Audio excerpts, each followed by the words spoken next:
J'avais fait la recommandation d'équipement pétrolier suite à ce qui s'était passé dans le golfe du Mexique. Vous vous souvenez, le Macondo incident, il y avait la plateforme pétrolière de Transocéan qui avait explosé Mhm.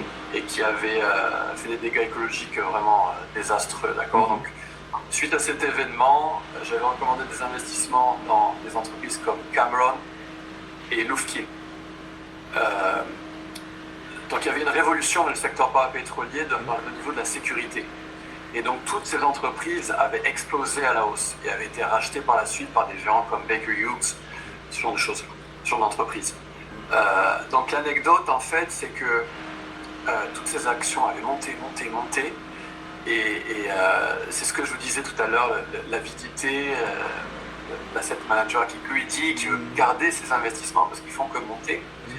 Et moi, j'avais dit à un moment donné, donc c'était en 2014, attention, le VIX pétrolier donne des signaux d'alerte, mais terribles.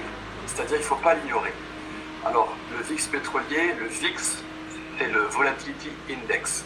C'est un indicateur, un indice qui mesure la volatilité dans le marché. Et il est souvent appelé l'indice de la peur. Et donc cet indice, en général, il fait que baisser. Je vous le fais à l'envers pour la caméra. Il fait que baisser.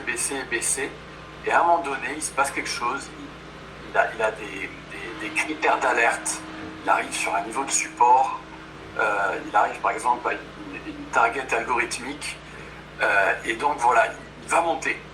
Et donc moi, j'avais des signaux comme quoi il allait monter. Et en 2014, voilà, ça n'a pas loupé. Il s'est aligné avec des signaux fondamentaux. C'est là qu'a commencé le bear market, le marché baissier le plus dramatique de l'histoire du pétrole, le marché pétrolier. Donc voilà, c'est une anecdote. La conclusion de cette anecdote, en fait, c'est de ne jamais ignorer dit le fixe. C'est un indicateur, un indice qui est terriblement important. Et un investisseur nouveau doit savoir ce que c'est le VIX, il doit le regarder. Je peux vous dire que 99% des investisseurs nouveaux, des traders individuels nouveaux ne regardent pas le VIX.